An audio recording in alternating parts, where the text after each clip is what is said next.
Hello, Namaste, and welcome to you, everyone.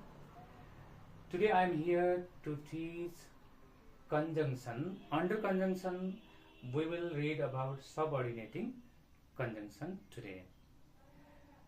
सबै सबअर्डिनेटिङ कन्जङ्सन होइन, आज हामी तीन प्रकारको कन्जङ्सनलाई लिएर विशेष डिस्कसन गर्नेछौँ र यसमा क्लियर हुनेछौँ, यसको एक्सरसाइजहरू गर्नेछौँ।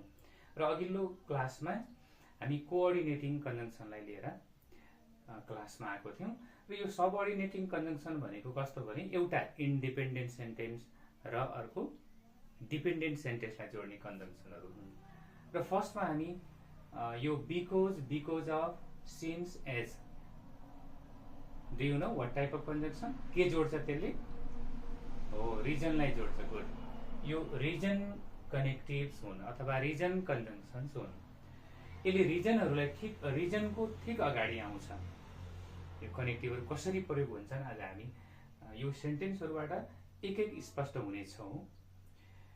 र सेकेन्ड प्रकारको म यो कन्टेन्टमा गएँ। So that, in order to र टु, यो तीनवटा कन्जङ्सनले पर्पस जोड्छ, उद्देश्यलाई जोड्छ होइन। म यस्तो गर्नका लागि, यस्तो हुनका लागि अथवा कुनै एक्सपेक्टेसन लिएर यसलाई के भन्नु हामी? So that, in order to र टुले केलाई जोड्छ? पर्पसलाई जोड्छ। PURPOSE, पर्पस कनेक्टिभ भनौँ हामी, अथवा यसले एक्सपेक्टेसनलाई जोड्छ। केलाई जोड्छ? EXPECTATION। ओके, पर्पस अथवा एक्सपेक्टेसन यस्तो होला भन्ने आशले गरिन्छ नि, त्यो आशा देखाउने सेन्टेन्सलाई हामी जोड्छौँ तिनवटाले। र तेस्रोमा चाहिँ अल्दो, इभन दो, यो तीनवटा हामी एउटै हो, सिमिलर छन् तिनीहरू। अल्दो, इभन दो र अर्को इन स्पाइट अफ र डिस्पाइट, त्यो सेम हो। र यहाँ खास गरी हामी दुईवटा चाहिँ कनेक्टिभहरू छ भनौँ। अल्दो एउटा, इन स्पाइट अफ अर्को। हामी त्यसमा डिस्पाइटलाई प्रयोग गर्न सक्छौँ, यसको सट्टा अल्दोको सट्टा इभन दो युज गर्न सक्छौँ। यद्यपि यो अप्पर लेभलमा स्लाइटली केही डिफरेन्स हुनसक्छ यो अल्दो र इभन दोको, खासै यसमा अन्तर छैन, यो बुझ्दाखेरि हुन्छ है। Let's go to the example sentences. He could not come because he was sick. Can you find where is the reason? Yes, he was sick. यो के हो? He was sick के हो? Reason हो। He could not come because of his sickness, उसको sickness का कारणले। अब यसमा मैले कनेक्टिभलाई अन्डरलाइन गरेँ रेडले। बिकोज अफ सिन्स एज, मैले रिजन कनेक्टिभलाई अन्डरलाइन गरेँ है। यसमा बिकोज, सिन्स र एज चाहिँ कम्प्लिट सेन्टेन्सको अगाडि आउने हुन्। रिजन त रिजनको अगाडि आउँछन्। यी जम्मै डिफरेन्स के छ त? बिकोज, सिन्स र एजको। यसमा नर्मली के अरे डिफरेन्स छैन भनौँ होइन। अब केही उता त छ, हल्का चेन्ज त छ, किनभने because comes normally in normal use होइन। सिन्स र एज चाहिँ यो इमिडिएट एक्सन जनाउनलाई र यो अलिकति फर्मल रूपमा युज गर्न सकिन्छ। यद्यपि हामी यसलाई सिमिलरली हेरिरहेका छौँ हामी यहाँ। यी सबै कजका पहिला प्रयोग भइरहेछन्, तर बिकोज अफ अरू तीनवटा भन्दा डिफरेन्ट छन्। कसरी डिफरेन्ट होला? ल हेर्नुहोस्, यो बिकोज पछाडि ही वाज सिक, सिन्स पछाडि it was raining, complete sentence छ हो सब्जेक्टदेखि। एज पछाडि ही वाज टायर्ड, कम्प्लिट सेन्टेन्स छ। तर बिकोज अफको पछाडि हिज सिकनेस, यो के भन्छ? हाफ सेन्टेन्स अथवा यो फ्रेज मात्रै होइन, नाउन फ्रेज भन्छ यसलाई। हिज सिकनेसलाई नाउन फ्रेज भन्छ। नाउन फ्रेजको अगाडि बिकोज अफ हुने रहेछ। अरू सब्जेक्ट, भर्ब, अब्जेक्ट एउटा कम्प्लिट सेन्टेन्सको अगाडि बिकोज अथवा सिन्स अथवा एज प्रयोग हुँदो रहेछ। हैन। यो भयो। अनि अब यसमा यो माथिको ठाउँमा बिकज अफ प्रयोग गर्न पर्यो भने ही वाज सिकलाई हिज सिकनेस बनाउन पर्दो रहेछ, चेन्ज गर्न पर्दो रहेछ केमा, नाउन फ्रेजमा। Since it was raining we stayed at home, हामी घरै बस्यौँ। यसको मतलब कि पानी परिराखेको थियो, किनभने पानी परिराखेको थियो। As he was tired,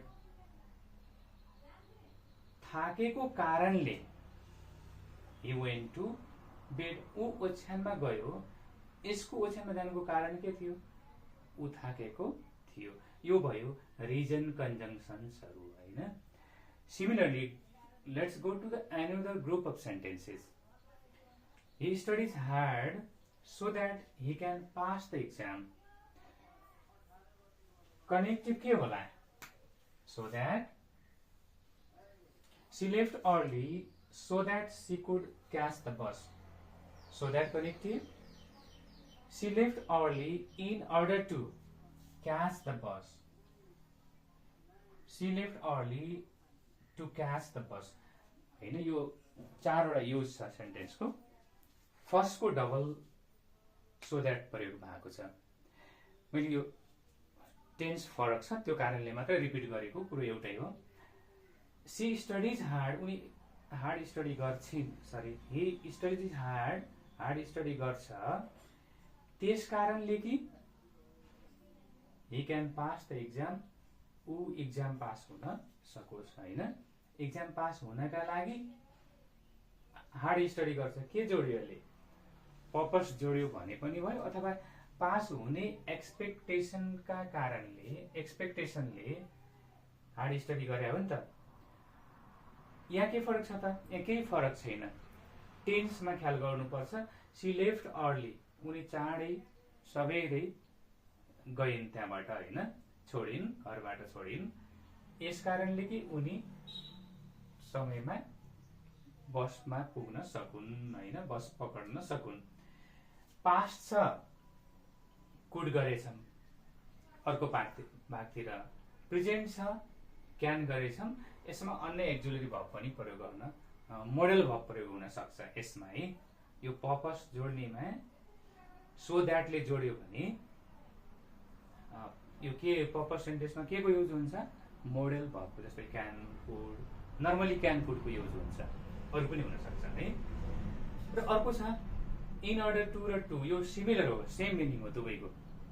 C left early in order to catch the bus, same sentence छ। माथि सो द्याटले जोड्यो र सब्जेक्टबाट सुरु भयो, she could catch the bus, तर तल सो द्याट छैन। इन अर्डर टुले जोड्दा के हुने रहेछ, भर्बबाट स्टार्ट हुन्छ। सी कुड, यो के भयो, डिलिट भयो। टु पनि सेम त्यही हो। She left early to catch the bus, अथवा to in order to catch the bus. यो भयो पर्पस जोड्ने के अरे कन्जङ्सन, अथवा एक्सपेक्टेसन जोड्ने कन्जङ्सन। र फाइनलमा जाउँ। यो अल्दो, इभन दो र दो, इन स्पाइट अफ र डिस्पाइट। यो अल्दो, इभन दो एउटै कुरा हो हैन। इन स्पाइट अफ र डिस्पाइट चाहिँ एउटै कुरा हो। इक्जाममा जुन अप्सन आउँछ नि त्यही राख्नुपर्छ। Although he is poor Hee is happy, यसलाई कसरी थाहा पाउने, यसले के जोड्छ, लेट्स सी। यसले जोड्ने भनेको अनएक्सपेक्टेड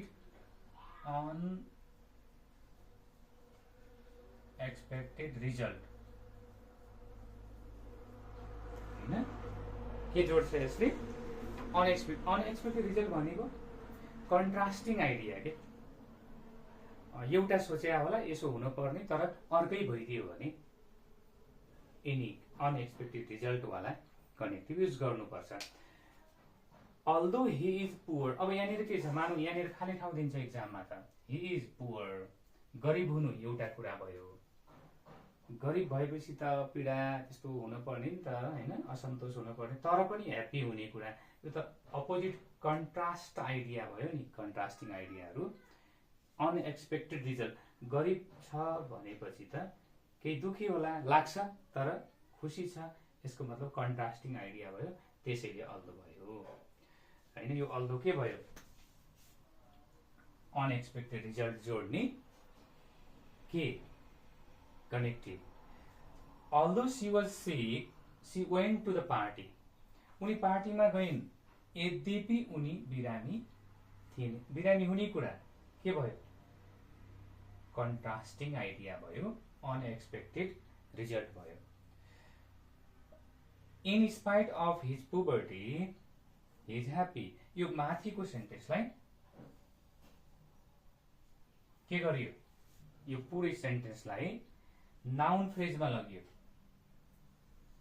सेम यसलाई हामी केमा कम्पेयर गर्न सक्छौं बिकज र बिकज अफलाई कज जोड्ने थियो नि अब यो अल्दो र इन स्पाइट अफलाई चाहिँ यो नर्मल भाषामा भन्दा अपोजिट कज भनौं न उल्टो कारण हुन त यसलाई सिचुएसन र हैन अनएक्सपेक्टेड रिजल्ट भन्छ हैन सिचुएसन र रिजल्ट भन्छ हैन यस्तोमा चाहिँ यो अनएक्सपेक्टेड हुन्छ यही बिकज अफ जस्तै नाउन फ्रेज बनाउँछन् यसलाई in spite of his puberty उसको पुबर्टीका बावजुद पनि he is happy similarly despite her sickness उनको सिकनेसका बावजुद पनि यो माथिको सेन्टेन्सलाई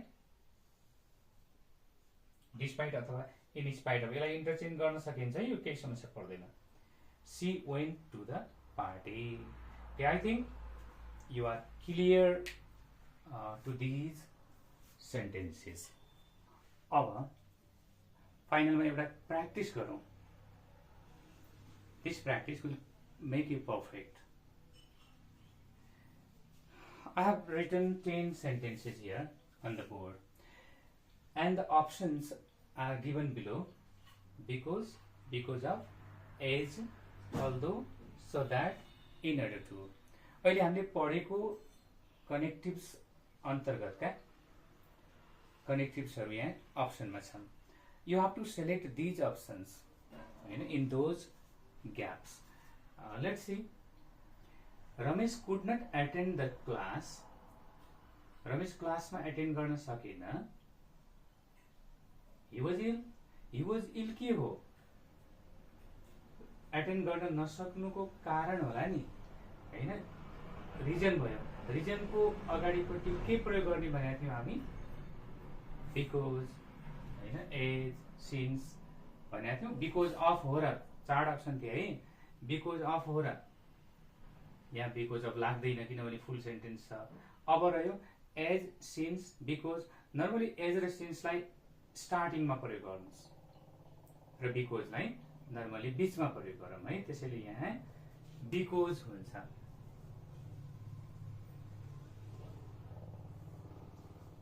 because second number it was raining heavily यसको meaning try to understand raining heavily एकदम जोडले पानी परेको थियो द फार्मर्स कन्टिन्युड वर्किङ किसानहरू काम गर्ने कुरालाई कन्टिन्यू दिए मतलब पानी पर्नु जोडको किसानहरूले कन्टिन्यू काम गर्नु पानी परेपछि त काम रोक्नु पर्थ्यो नि अनएक्सपेक्टेड भयो किन यो रिजन है अनएक्सपेक्टेड भएको कारणले यसमा के हुन्छ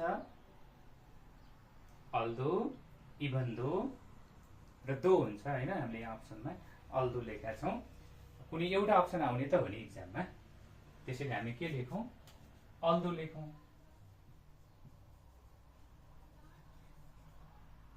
अल्दो है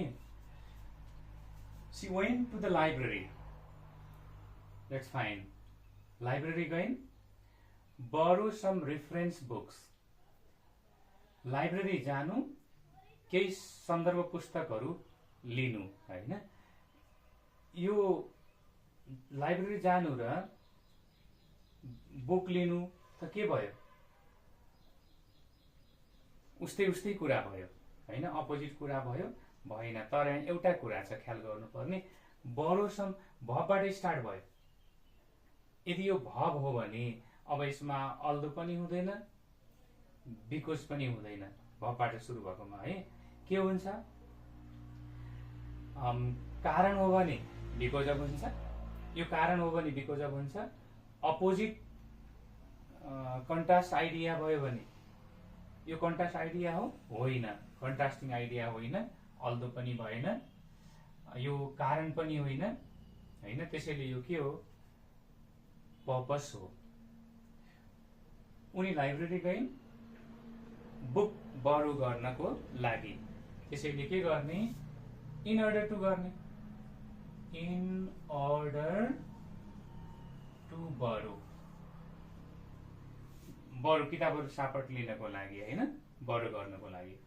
number 4, he studied hard, he could get a scholarship, hard study गर्यो, स्कलरशिप पाउनलाई होला हैन, स्कलरशिप पाउनु के भयो, टार्गेट भयो, पर्पस भयो, एक्सपेक्टेसन भयो। अब एक्सपेक्टेसन भएपछि हामीलाई के चाहिन्छ, सो दैट र इन अर्डर टु चाहिन्छ हैन, अरु त चाहिदैन। फुल सेन्टेन्स छ, मोडल भर्ब लागेको फुल सेन्टेन्स छ भने वी नीड सो दैट है, एकदमै क्लियरसँग सो दैट को युज गर्ने यसमा। र next 5 number, we left home early, हामी सबेरै घर छोड्यौं। फेरि पनि हामीसँग के छ, भर्ब मात्रै छ, कम्प्लिट सेन्टेन्स छैन भने, जब कम्प्लिट सेन्टेन्स छैन बिकज पनि हुँदैन, अल्दो पनि हुँदैन, एज पनि हुँदैन हैन, सो दैट पनि हुँदैन। कम्प्लिट सेन्टेन्स छैन भने बिकज अफ अथवा इन अर्डर टु हुन्छ हैन। अब यसमा हामी के गरौं भनेदेखि, घर छोड्यो ट्राफिक जाम नहोस् भन्नका लागि हो नि त, एक्सपेक्टेसन त ट्राफिक जामलाई अभोइड गर्नु भनेको त के हो, त्यो अभोइड गर्ने भनेको पर्पस हो। त्यसैले in order to, in order to भयो है, इन अर्डर टु भयो। नम्बर 6, डटर ही वाज टायर्ड, ऊ टायर्ड थियो, he completed his homework, homework complete गर्यो। अब यहाँ पनि कम्प्लिट सेन्टेन्सहरु छ, अब यो बिकज अफहरु हैन, इन अर्डर टुहरु भएन। कम्प्लिट सेन्टेन्समा कि बिकज हुन्छ कि अल्दो हुन्छ हैन, कि सो दैट हुन्छ, के हुन्छ त, यो सेन्टेन्स कस्तो छ, ऊ थकित थियो तर होमवर्क कम्प्लिट गर्यो है, थकित थियो तर होमवर्क कम्प्लिट गर्यो भने अनएक्सपेक्टेड रिजल्ट अथवा कन्ट्रास्टिङ आइडिया भयो भने अल्दो लाग्छ, although he was tired. So write down although, ALTSOUGS। Now you can do 7 number, can you guess please. He had little experience, उसँग थोरै एक्सपिरियन्स थियो, यसको मतलब उसको अनुभव थिएन, अनुभव नहुनु तर परफर्म चाहिँ एकदम राम्रो, भेरी वेल हैन, आफ्नो टास्कलाई परफर्म गर्यो। के भयो यो पनि, अनएक्सपेक्टेड रिजल्ट भयो। So here also we can use although हैन, here also we can use although. यसमा फेरि अल्दो लेखौं, ALTSOUGS। 8 number, the teacher spoke slowly, किन होला त, टिचर बिस्तारै बोले, the student could understand clearly, विद्यार्थीले क्लियरली बुझुन् भनेर। के भयो, पर्पस राखेर हैन, एउटा एक्सपेक्टेसन राखेर। एक्सपेक्टेसनको फुल सेन्टेन्स छ भने के हुन्छ, सो दैट हुन्छ। फुल सेन्टेन्स नभएको भए इन अर्डर टु हुन्थ्यो, टु हुन्थ्यो। So make so that, so that. 9 number, the plane was delayed, plane delay भयो, dot dot bad weather, plane delay भयो ब्याड वेदरको कारणले हो पक्कै पनि। अब यहाँ कारण भएपछि त एज, बिकज र बिकज अफ मध्ये नै हुने हो, तर यहाँ फुल सेन्टेन्स छैन, छैन भने एज पनि हुँदैन, बिकज पनि हुँदैन, बिकज अफ हुन्छ, बिकज अफ। र फाइनली he was tired, ऊ थकित थियो, he went to bed, ऊ बेडतिर गयो। थकाइ लाग्नु, बेडमा जानु स्वाभाविक कुरा हो, अर्थात् त्यो के भयो, कारण भयो थकाइ लाग्नु, बेडमा जानु। कारणलाई के जोड्ने, बिकज र एजले जोड्ने हो हैन, फुल सेन्टेन्स छ। अब यो मैले अघि भने बिगिनिङमा चाहिँ आयो भने एजले जोड दिनुस् अहिले है त as he was tired he went to bed. Thank you so much.